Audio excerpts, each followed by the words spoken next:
Hey friends, Randy Dawn and a marathon coach, which you cannot see because we have this beautiful little lake behind us. So I want you to remember what Florida looks like.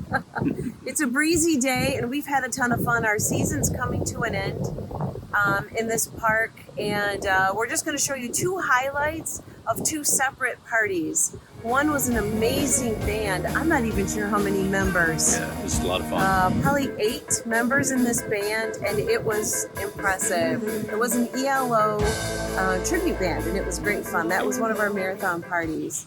And then another party we had, Randy found himself sitting in a dunk tank. I did, and you'll see a little bit of that. I decided to challenge some Liberty owners and ended up in the dunk tank. So, but the good news is, yes, we raised over $6,000 for a great charity that feeds a lot of people every weekend. So, yeah.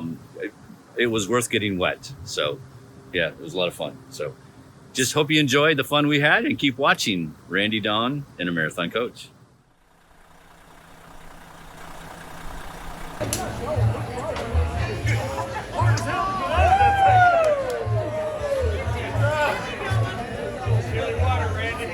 I want everyone to know the original challenge was